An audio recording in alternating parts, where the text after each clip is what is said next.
Once again, it's on. You know what time it is. It's time to play some toss. Welcome, everyone, to episode 52 of the Tristan on Sports Show Toss. It is your main man, your friendly neighborhood T-Squared, Tristan Thomas. Thank you all so very much for joining us. What a week. What a week. We got to talk Green Bay Packers, still undefeated. Brewers, the Brewers. WNBA Finals and the tall sweep, as well as a persistent COVID-19 problem in the NFL. But that's coming up in the tall sweep. You know how we get down on toss. Y'all know how we begin. We start things off with the state of the state as we talk about the state of sports in the state of Wisconsin. And we have to start off with those undefeated Green Bay Packers, yes, still unblemished, 4-0 after a Monday Night Football dominant victory over the Atlanta Falcons, 30-16. It was dominant.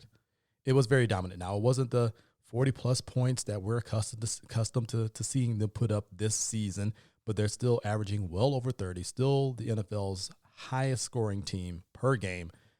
That offense is still looking good, and you were without Allen Lazard. You were without Davante Adams, even though Davante felt that he was ready to play.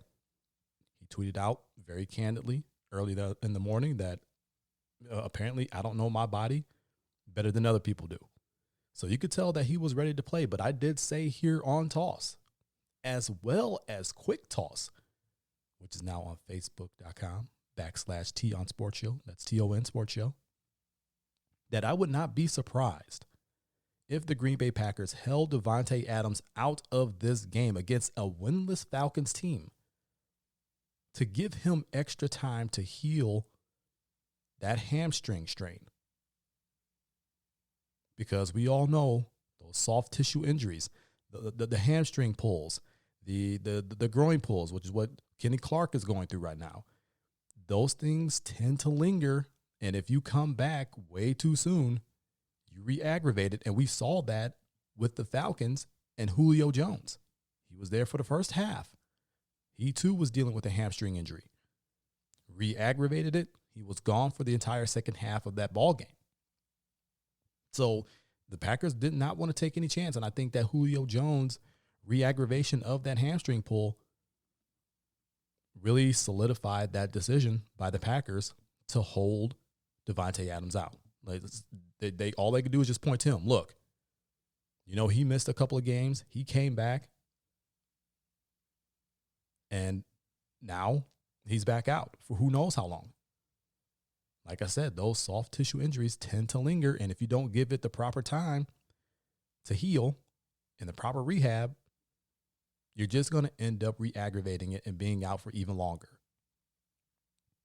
So no Davante Adams, no Allen Lazard, no Kenny Clark, no Rashawn Gary, both of those guys being on defense, against a winless Falcons team who, again, as I mentioned on Quick Toss, their offense is potent. And you thought you were going to have Julio Jones for that entire game?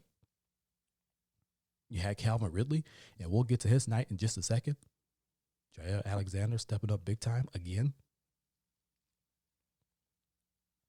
But this offense, this top-rated offense of the Green Bay Packers just keeps on moving.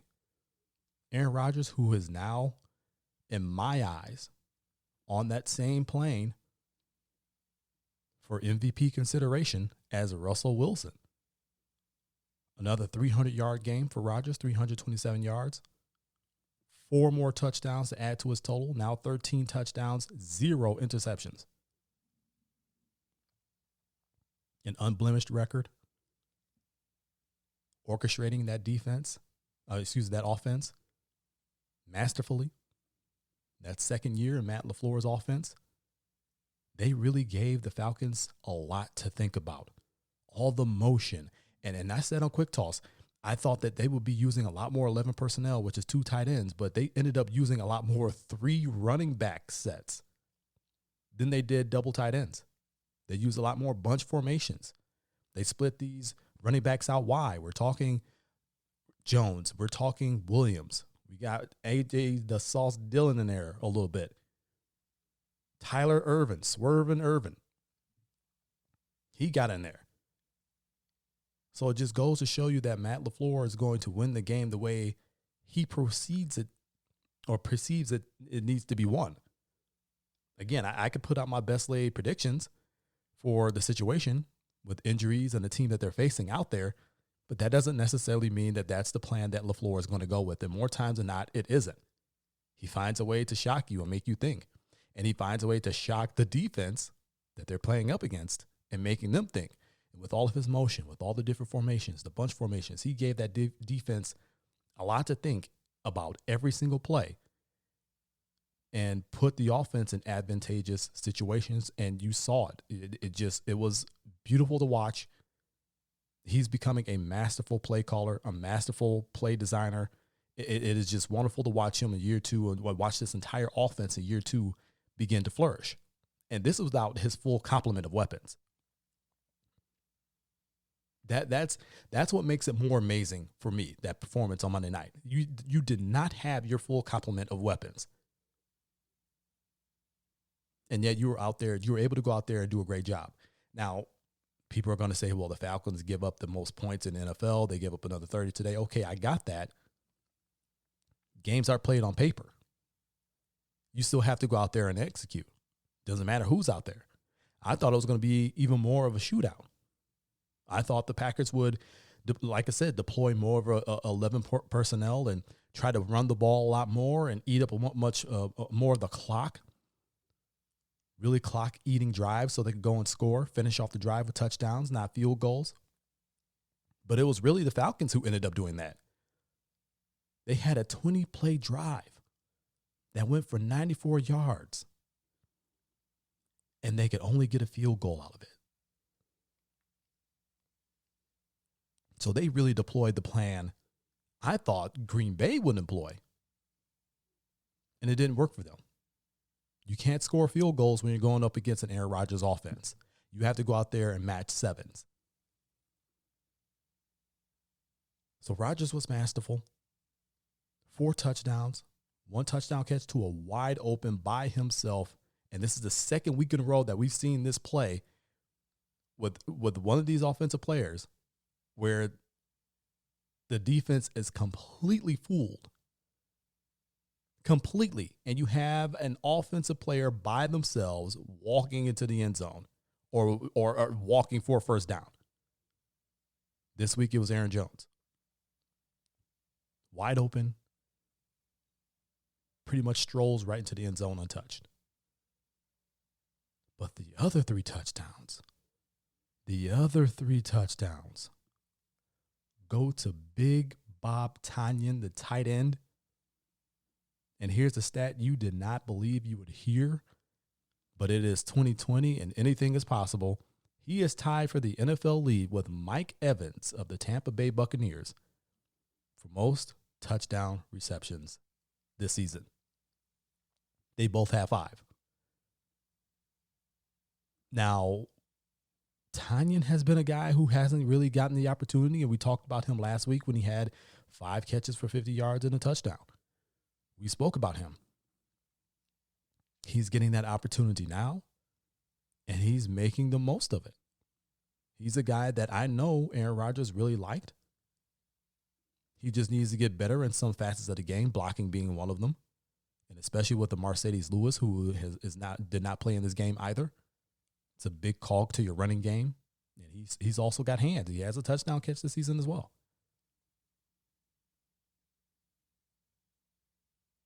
The Packers really need that difference maker in that tight end spot. When the Packers have that difference maker in the tight end spot, this offense becomes even more dynamic. Now, am I ready to say that Tonyan is that guy? Look, he's having a hell of a season so far. You hope he can keep it rolling, but we need to see more. We need to see more. And again, Matt LaFleur is going to win the game the way he deems it needs to be won.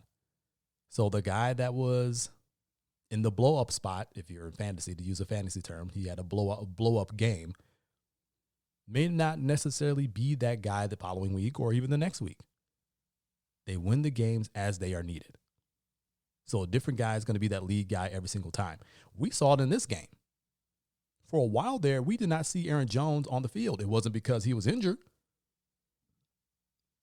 Jamal Williams just had a hell of a game. He had a lot of receiving yardage as well. He had a very good game. I know I was getting all sorts of tweets. Where is Aaron Jones? Is he injured? Have you heard anything? Is he injured? No, he wasn't injured. Matt LaFleur was just riding that hot hand at Jamal Williams and trying to get all these backs involved. Brought him in to kind of close that game out. Worked out for him. But what a big game for Big Bob.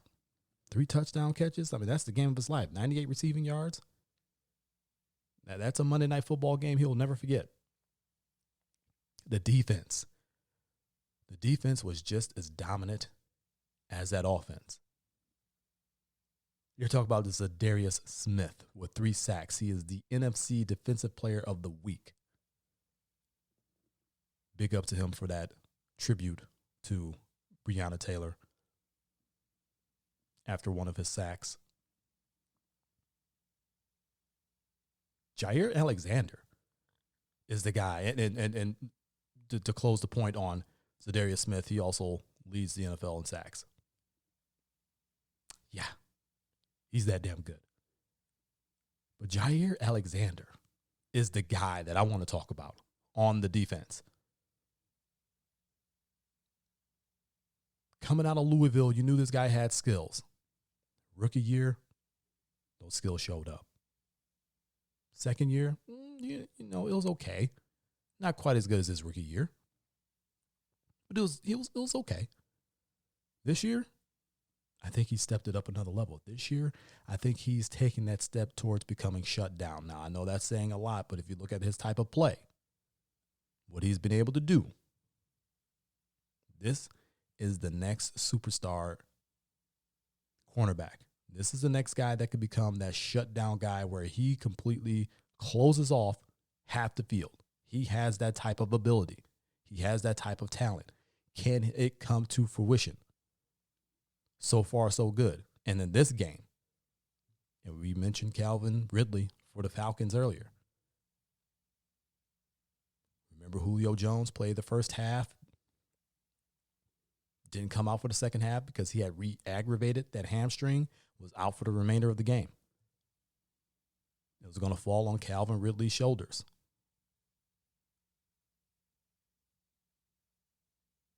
When Jair Alexander defended Calvin Ridley, and he was thrown at it 5 times while defending Ridley. Ridley had no catches, no yards, completely shut down. Thanks to Jair Alexander. You're talking 5 times Matt Ryan threw at Jair while defending Calvin Ridley. No catches, no yards, no nothing. He completely shut him down, took him out the game. He was a non-factor. You forgot he even played. But I didn't. And I know a lot of you didn't. That is exciting. Because again, the passing defense is a strength on this team. It was a strength last season. The thing that it continues to be the Achilles heel is the run defense.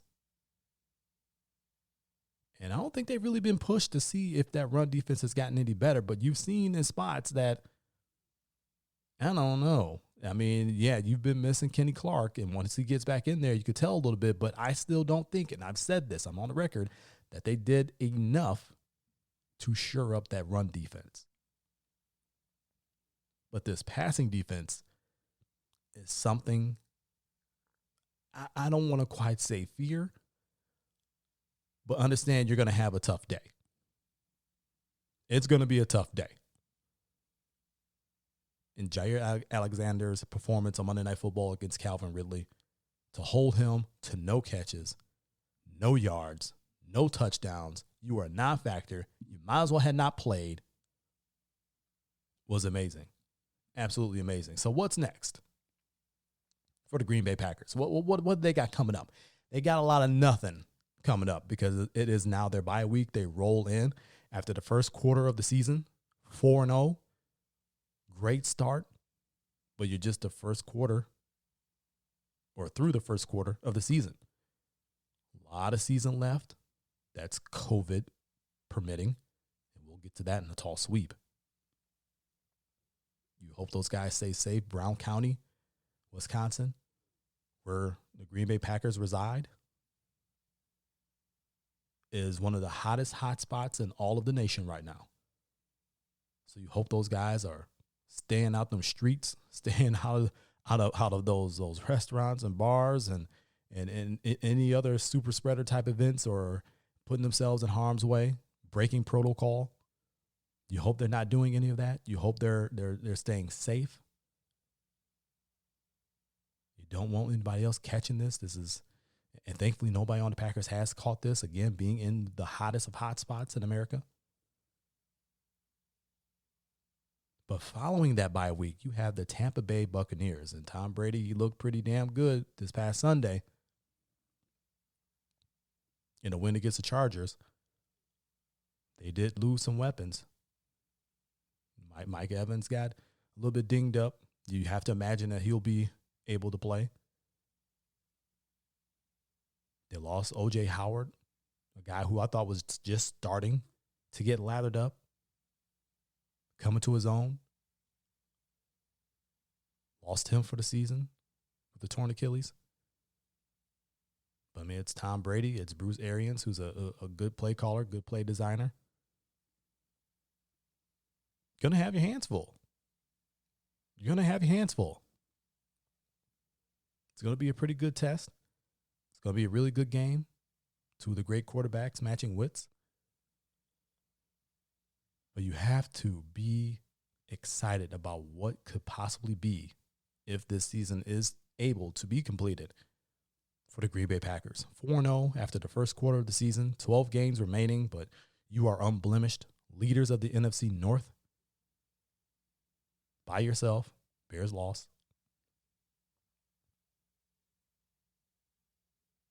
Exciting times for the Green Bay Packers. Moving on here on Toss State of the State. Oh, the Brewers.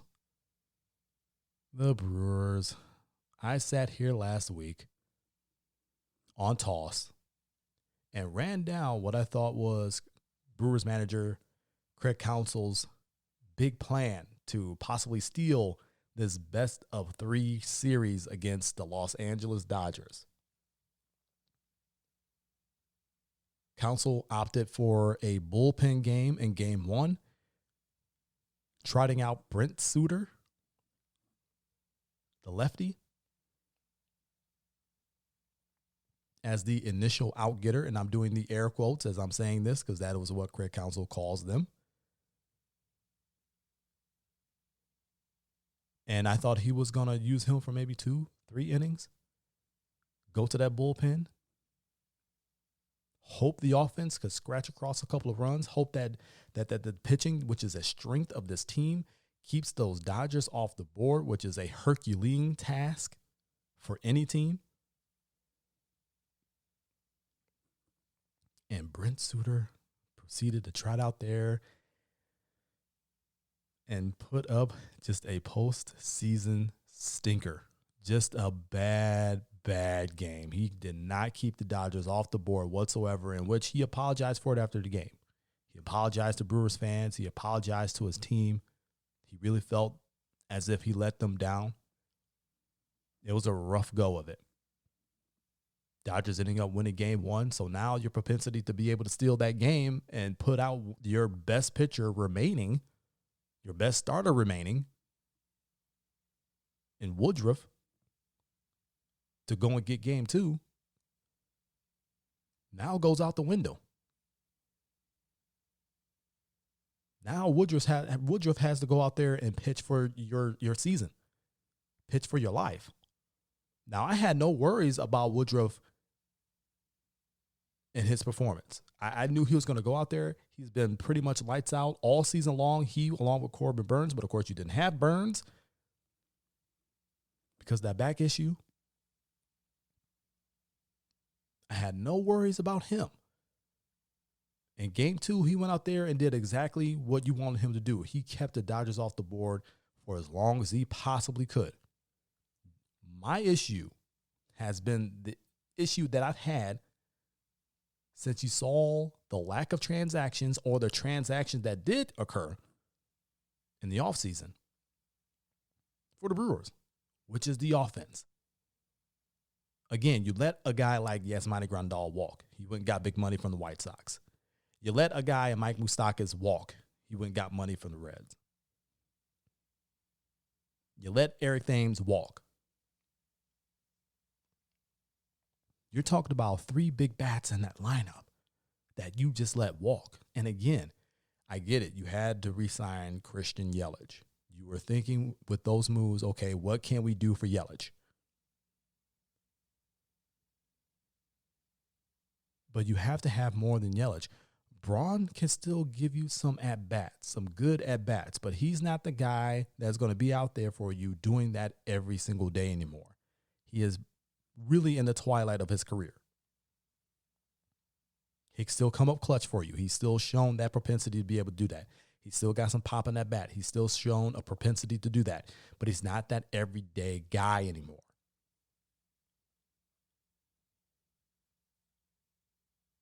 You failed to put some serious thump in this lineup. Yeah, you got Yelich, but Yelich had a rough year. You had Braun, but Braun had a rough year. You have Keston here, but Keston here had a rough year. Orlando Arcia, out of those names that I just mentioned, he may have been more consistent than all of them, and nobody expected that.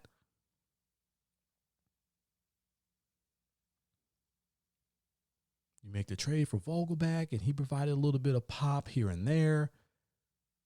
But the moves that you did make, I mean, you pretty much reneged on them, got rid of those guys, designated them for assignment. Guys like Justin Smoke, which I when I heard that they had signed him, like, what in the hell are you doing? That's not good at all.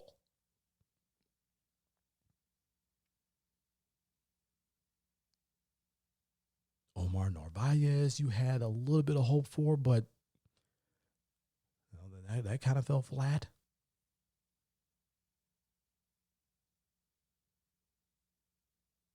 Woodruff went and did the damn thing, and he held the Dodgers off the board as much as he possibly could.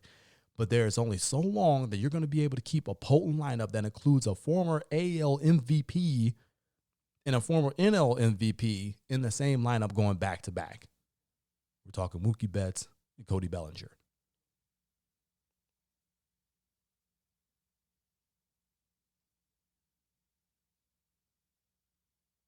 And I don't mean back-to-back in home runs that they hit. I don't mean that. I'm saying in the lineup, they're pretty much back-to-back. The offense failed to give any kind of run support to Woodruff, which has been the story all season long for any of the Brewers pitching. They failed to support them. Now, they won 29 games. They lost 31.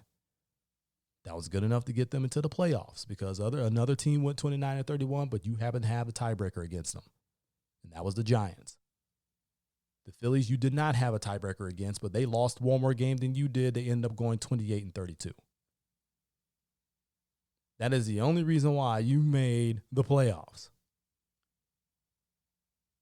Pitching and the fact that your pitching and your offense were good enough on the same day to get a tiebreaker against a team that had the same record as you, and the other team that held the tiebreaker over you ended up losing one more game than you did. There was nothing special about this team other than the pitching. That offense left a lot to the imagination, and you just knew, again, from the signings in the offseason and from the people they let walk, that this offense for the Brewers was just not going to be very good in 2020. And it wasn't. This is what Stearns, David Stearns, GM, Mark Attanasio, Brewers owner, must address in the offseason. They have to address this offense. Now, I can hear what Stearns is going to say and Antanasio are going to say right now. Oh, well, you had a couple of guys that had some rough years, and okay, while that may be true, you cannot sit here and tell me that you're going to trot out this same lineup in 2021. Now, who knows what's going to happen with Braun? We don't know there. He may have very well played his last game as a Milwaukee Brewer. He may have very well played his last game as a Major League Baseball player, period. But again, he's not a guy that's going to do it for you every single day, especially if they find a way to play a full 162 next season. Who knows? They may come back and have this same 60-game sprint because looking at it right now, COVID's still going to be very prevalent. We see that problem in the NFL right now, and again, we'll get to that in tall sweep. COVID is still going to be prevalent. Are you going to have the same 60-game sprint? Are you going to expand that 60 games to 80 games? I mean, what are you going to do? But you cannot, no matter under any circumstance, it doesn't matter how many games it is, doesn't matter if you're going to play in a bubble environment, doesn't matter if you're going to keep it the same way that it was this year, you cannot trot out that same offense for the Milwaukee Brewers in 2021. You can't do it. Cannot do it. That must be addressed. I don't know what happened with Yelich, but you have confidence in him. He's a good enough hitter. He's a great player that he'll figure it out and come back better in 2021.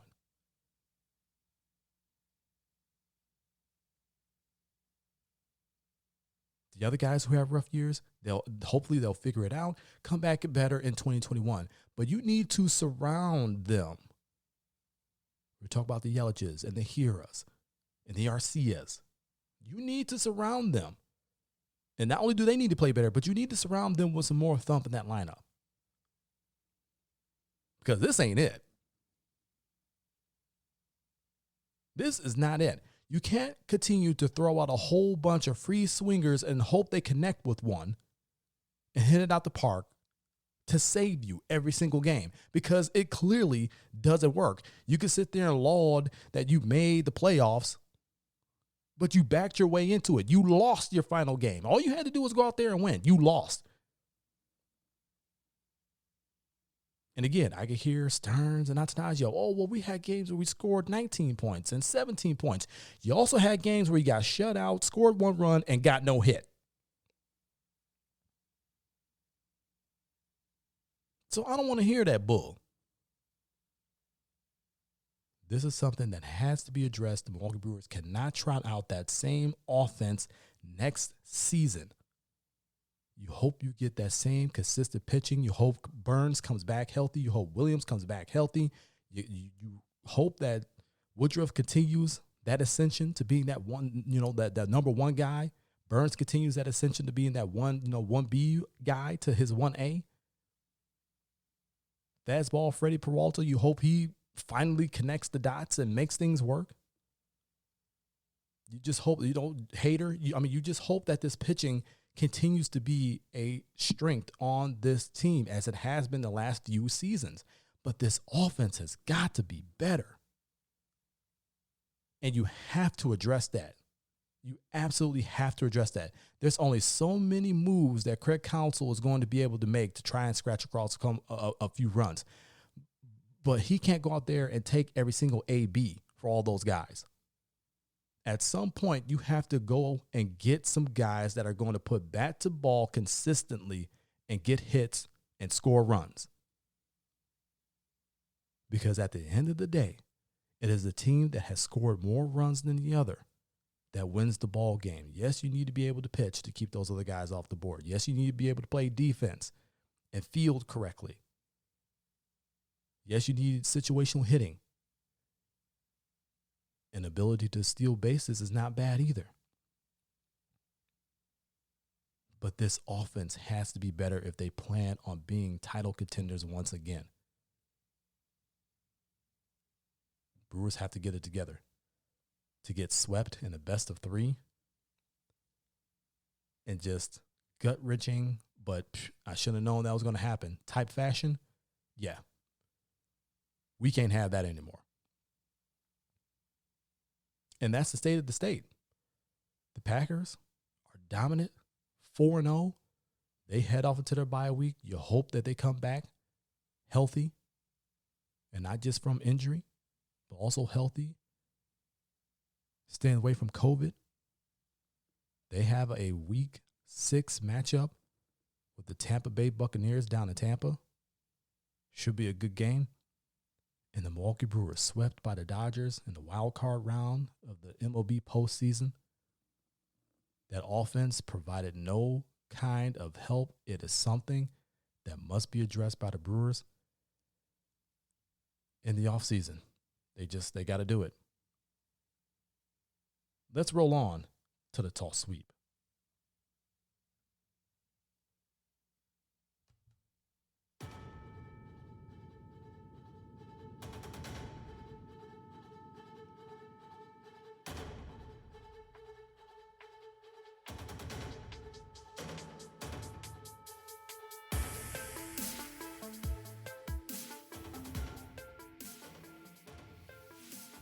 Toss Sweep brought to you by the good folks over at Toss Nation Media.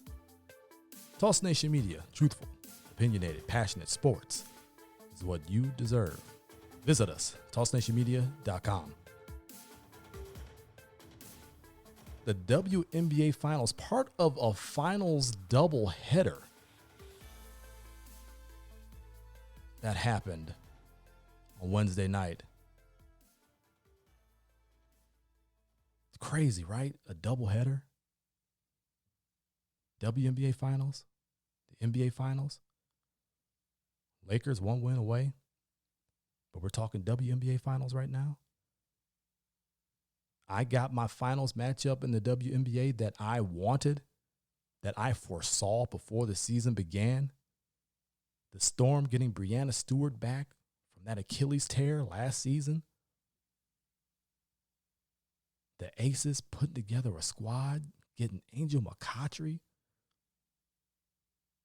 Asia Wilson, who I thought was an MVP candidate, ended up winning WNBA MVP. Would not have Liz Cambage because she decided to opt out because of COVID, and who can blame her? I don't blame her one bit. These were, without a doubt, the 2 best teams in the league, wire to wire. The Aces ended up getting the 1 seed overall. The Storm getting the 2 seed. You had the number 1, the number 2 seed clashing in the WNBA Finals, a best-of-5 series, in the Seattle Storm, who started playing their best basketball heading into the playoffs and all throughout the WNBA playoffs. Win their 4th championship in franchise history. They swept the Aces 3-0 in the WNBA Finals. Congratulations to them. Breanna Stewart being named WNBA Finals MVP. She deserved it.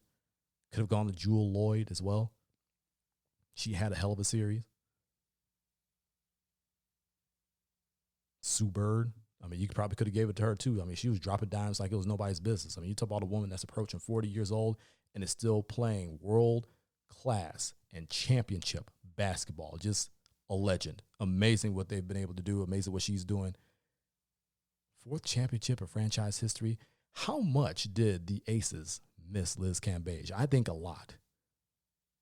I think that series is very different with her ability to score inside and out, with her ability to anchor the defense on the inside especially. I think that's a little bit tougher of a series for Seattle to win if they have her in tow. But I digress. They did not. Cambage was definitely missed. They'll be back. I think the Aces will be back. I think their championship window is still wide open, but it's going to be tough because if the Storm continue this way, because Stewart, Stewie, she's going to keep playing like this. 26 years old, and she's all world. It's going to be tough, but I think the Aces are going to get a championship within the next 3 seasons. I think that championship window is wide open. So you got a taste of it this year. Come back strong next season. Do it all over again. But it was just straight domination by Seattle. Just straight domination by Seattle. Aces ran into a buzzsaw. I mean, sometimes that just happens. There's not a whole lot you can do about it. Yes, they lost. They were missing Liz Cambage. Again, I think that series is completely different if they have her.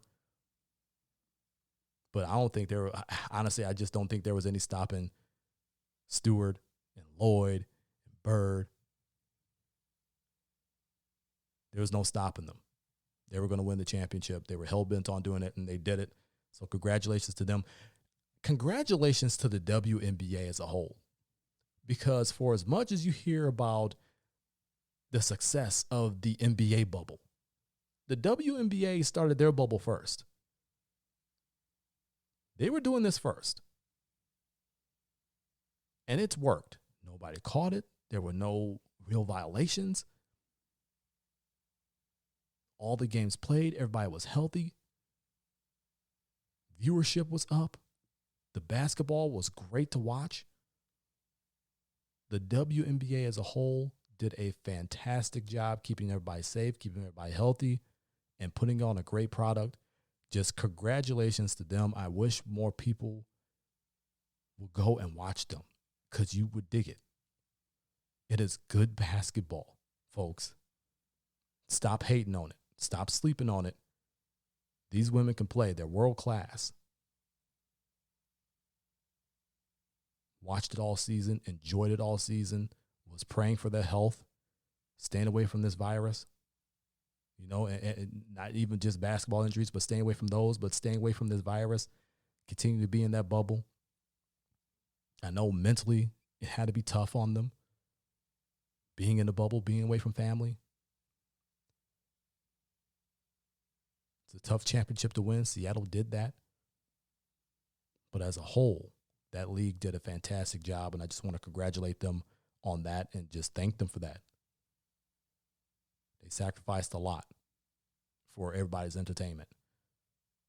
So phenomenal job. Again, congratulations to the Seattle Storm on their 4th WNBA championship in franchise history.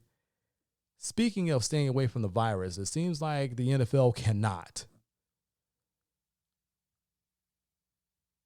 Their COVID problems continue. We spoke about this last week on Toss. And the first major outbreak of COVID happened in the NFL. First, it started off with Terrell of the Falcons a couple weeks ago. And now you get reports of just multiple teams with players and personnel catching it. And it's worrisome. You have some Raiders players who have it. And you hear that they were breaking protocol. I mean, you're talking about, I believe, Derek Carr and Darren Waller. Waller had an event, I think it was a charity event, in which none of them were wearing masks, and they ended up getting fined. But now you got a Raiders player who has it. Cam Newton of the Patriots has it. Stephon Gilmore of the Patriots has it. You're talking about a former NFL MVP and the defensive player of the year. The Titans added more people to their list this week continuously. It seems like every single day they add somebody else to the list. Today it was Corey Davis. And I was told this, and we were trying to confirm it. And they confirmed it. I mean, Corey Davis gets added to the list. I mean, just listen to this list of people for the Titans. And this is just players. We're not even talking about the rest of the personnel that also has it. And by the way, before I even go into this list, speedy recovery, prayers of healing and strength to all of them, because this disease is serious. It is serious, and it is deadly. So speedy recovery to them. My prayers up to them for healing. To everyone for healing and strength to get through this, because it's just, this is a life-threatening virus. The people that want to downplay it, Don't allow them to downplay it. It is a life-taking risk to not mask up and practice distancing and wash your damn hands. Okay? It's the easiest stuff you can do. You're being asked to do kindergarten level shit. But I digress. The Titans players list, the players that are on the reserve COVID-19 list: Corey Davis, Adam Humphries, Jeffrey Simmons, Daquan Jones, Christian Fulton, Kamale Correa, Bo Brinkley, Isaiah Wilson. That's the main roster squad. Then you got practice squad players: Cameron Baston, Greg Maben, Tommy Hudson.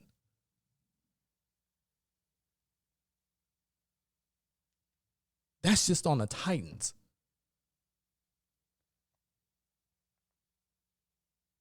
The Chiefs had a positive test. Jordan Ta'amu, guy from the XFL, the St. Louis franchise, who's the practice squad quarterback who acted as Cam Newton to get them prepared for the Patriots game that got moved to Monday night before the Packers game. He tested positive. I mean, this continues to spread like wildfire.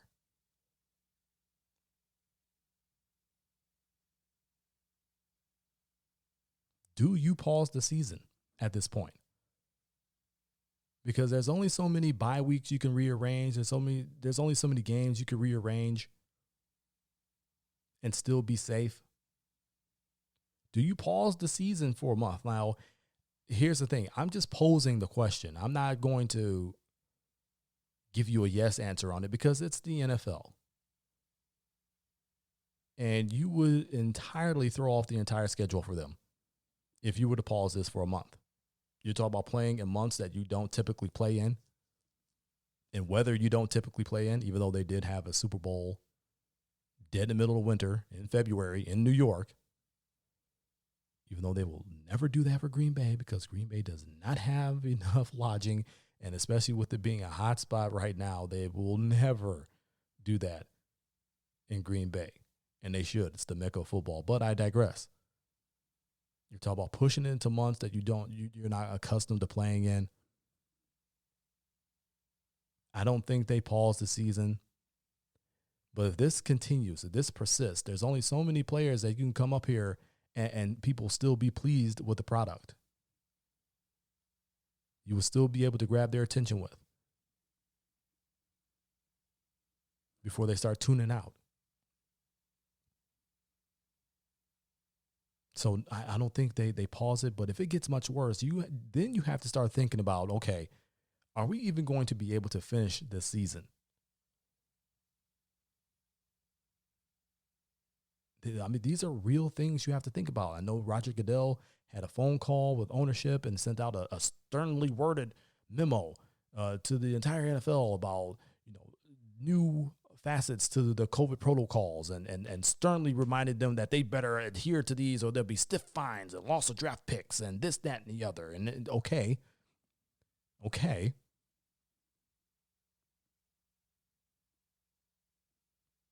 But we knew this was going to be a problem. I said it. Now, I will sit here and tell you, I am happy to be wrong about the NBA bubble, about the WNBA bubble. I was completely wrong about it. I thought for certain people were going to catch it. But they both did a fantastic job. Now, granted, the NBA still has games to play. They're in the NBA Finals. The WNBA finished there, so they did a fantastic job all season. The NBA still continuing to do a fantastic job with this. But even then, that future is uncertain because they want to get back into arenas, which means you're going to have to go and travel, which is the problem with the NFL, is that they're traveling, which was the problem with the MLB because they were traveling. Now that they're in the second round of the playoffs, in the divisional round, now they're in bubble environments. But do you stop the season? I think that is the absolute nuclear option. I don't believe that it happens. I don't even think a pause in play happens. I think they will just go and snatch up all the practice squad guys, bring them up to the main roster and play it that way, and they wouldn't give a damn about the quality of the product. But make no mistake about it, it is a problem. And they need to get a handle on this. I said this last week on this very program. They need to get a handle on this.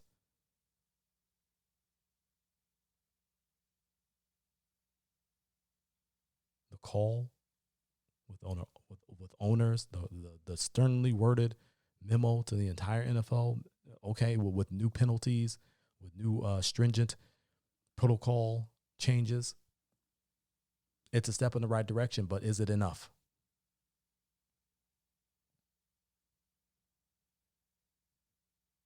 It just worries me, you know. It just worries me.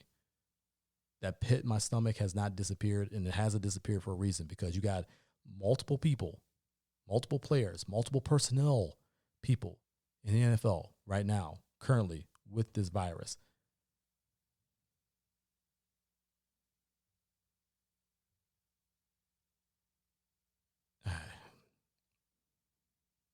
I wish I was more positive. Not in that way, but I wish I was more positive about this. I wish that pit in my stomach wasn't there. But it's there, and it's there for a reason, because people continue to get sick with this life-threatening illness for something that is not essential to the American public.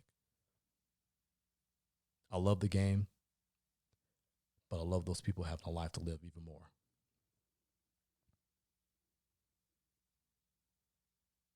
Well, y'all, it's time for me to get on up out of here. This is episode 52 of the Trish on Sports Show Toss. Y'all know where to find me on social media at the20double on both Twitter and Instagram, at the number 2, the number 0, and the word double. TossNationMedia.com, your home for the Toss brand of sports. Toss Nation Media, truthful, opinionated, passionate sports. It's what you deserve. And you know that we gets down on Facebook. That's Facebook.com/T on Sports Show. That's TON Sports Show. It is now the home of Quick Toss, the Packers preview show. No Quick Toss this week due to the Packers bye week, but we will be back next Thursday with a brand new episode of Quick Toss. But as I said before, it's time for me to get on up out of here. It's T Square Tristan Thomas reminding you to keep it moving forward. Always forward. Forward always. Until next week. So long from Toss.